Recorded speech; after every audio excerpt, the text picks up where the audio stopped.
가족들의 치매 극복을 위한 로드맵 방송, 수많은 고민들 함께 나눠요. 안녕하세요.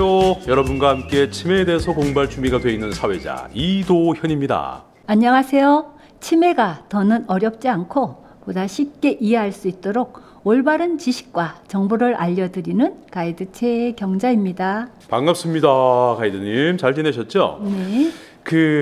저도 요즘 이런 생각 많이 하게 되는데, 나이가 들면 나중에 어디서 노후를 보내고 싶으세요? 이건 사람마다 별다른 의견이 없을 것 같은데요. 나이가 들면 익숙한 공간인 지금 내가 사는 집 아닐까요? 그니까요. 보건복지부가 3년마다 실시하는 노인 실태 조사에 따르면 응답자의 대다수인 83.8%는 건강할 때까지는 현재의 집에서 거주하기를 원했고, 56.5%는 거동이 불편해져도 재가 서비스를 받으면서 현재 집에서 계속 살기를 희망했다고 합니다. 눈길을 끄는 게 31.3%. 이분들은 노인을 위한 요양시설 등을 이용하고 싶다고 했는데, 아마도 가족에게 피해를 끼치지 않으려는 그런 마음이 반영된 게 아닐까라고 추측이 돼요. 그렇군요.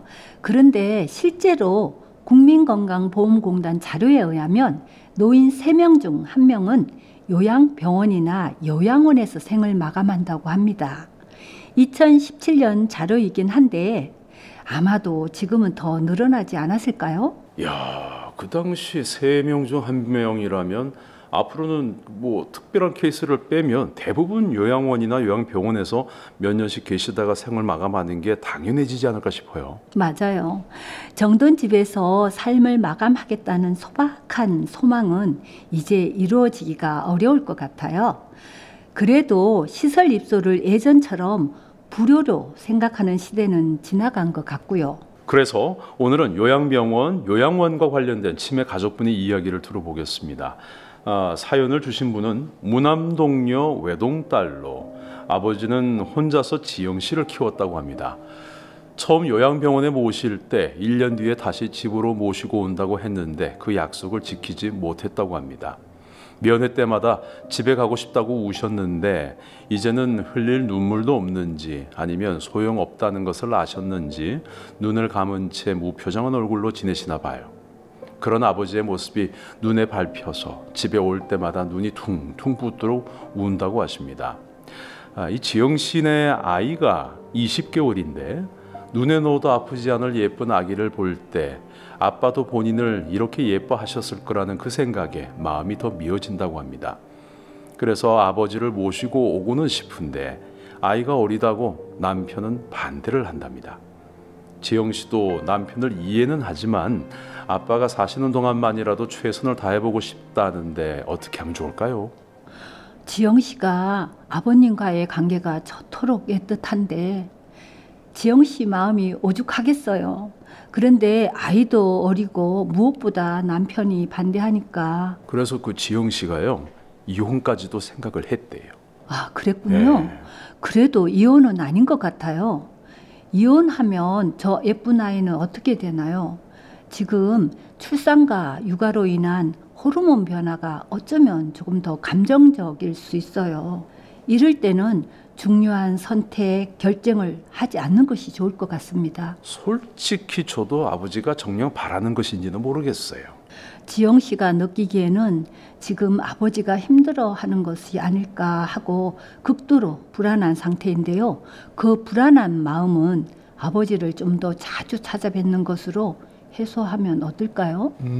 걱정 대신 면회를 자주 가라. 네, 쉬워 보여도 규칙적으로 면회 가는 것도 그리 쉬운 일이 아니에요. 현실적으로 지금은 아버지를 모실 수 있는 여건은 아닌 것 같습니다. 지영 씨 아기는 지금 엄마를 꼭 필요로 하는 시기이고 아버지가 요양병원에 계신다는 것을 보면 집에 모시고 오더라도 누군가가 아버지를 24시간 케어해야 할 것 같은데 누가 아버님을 돌봐주실 수 있을까요? 청취자분들의 의견이 있는데 2017님, 저도 그 심정 잘 알아요. 처음에 엄마를 모셔놓고 시설에 다녀오면 며칠을 잠도 못 자고 괴로워했어요. 그래서 24시간 간병인도 생각했지만 비용도 그렇고 현실적으로 무리더라고요. 그래서 지금 저는 제가 할 수 있는 선에서 최선을 다하려고 합니다. 모쪼록 마음 잘 추스르시고 예쁜 아이 모습 아버지께 자주 보여드리도록 하세요. 좋은 말씀이네요. 자식의 행복한 모습을 보는 것이 부모의 가장 큰 기쁨이지 않을까요? 아버님도 지영 씨가 행복하기를 그 누구보다 바랄 거예요. 지영 씨, 그러니 밥도 잘 챙겨 드시고 힘내세요. 네, 1395님 의견도 있어요. 저도 가정이고 뭐고 엄마와 단둘이만 1년만이라도 있고 싶다 생각한 적도 많았습니다. 하지만 막상 외출이나 외박을 나와서 있어 보면 그 짧은 시간에도 힘들어하는 나 자신을 보면서 욕심이구나 깨달았습니다. 라는 글도 있습니다. 우리가 하고 싶은 것과 할 수 있는 것은 다르니까요. 자조 모임에서 많은 가족분들이 말씀하시기를 집에서 모실 때는 이 가슴에 큰 돌덩어리 하나씩 얹고 사는 느낌이라면 시설에 모실 때는 가슴에 피멍이 든 채로 살아가는 것 같다고 하세요. 야, 피멍이 들었다. 얼마나 아팠을까요? 그죠? 그 가슴이, 그 마음이. 그런 또 사연이 있어서 제가 잠깐 소개를 해드리겠습니다. 요양원 2개월 차 적응하실 수 있을지 걱정을 많이 했는데 다행히 직원분들과 어르신들과 때때로 웃으며 지내시는 모습에 안도했습니다. 그런데 오늘은 면회를 마칠 때 급격하게 불안해하고 처지를 비관하며 결국 아이처럼 울음을 터뜨리셔서 많이 놀랐습니다. 야, 이거 면회 마칠 때 이러시면 진짜 힘드실 것 같은데, 그죠? 또렷한 정신으로 나 또 여기에 혼자 있으라고 너무 힘들고 외롭구나.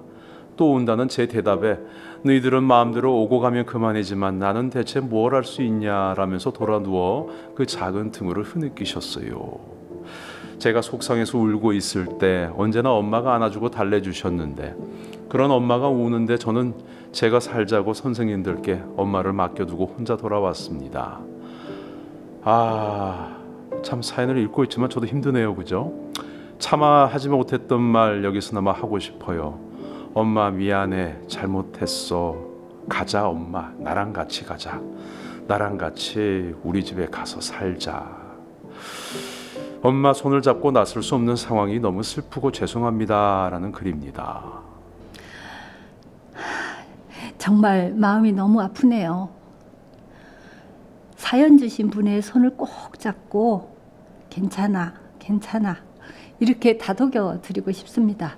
제가 울컥해요. 그러니까요.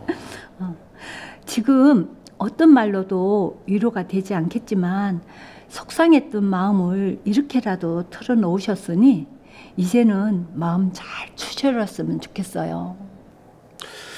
이 프로그램 진행하면서 어떤 침에 대한 여러 가지 정보를 드릴 때는 그냥 덤덤했는데 사연 읽을 때마다 마음이 같이 무거워집니다, 선생님. 그죠? 6104님, 우리 아버지는 집에 계신데도 저녁만 되면 집에 가야 된다고 또 짐 싸고 데려다 달라고 하십니다.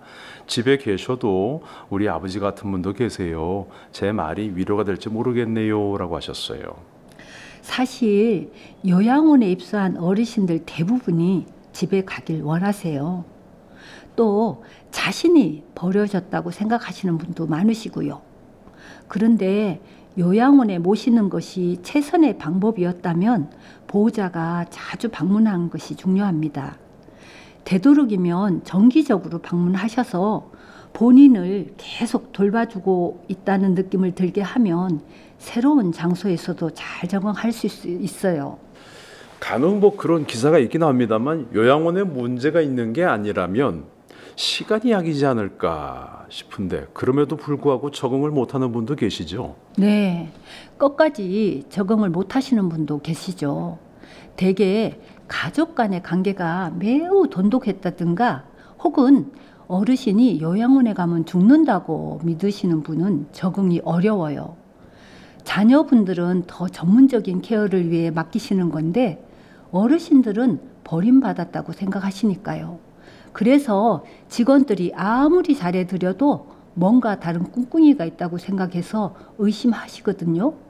이런 분들은 프로그램을 거부하고 대개는 혼자 하루 종일 눈만 감고 계시기도 해요. 또 다른 케이스는 보통 어르신이 체력이 안 좋을 때 입소를 결정하는 경우가 많죠.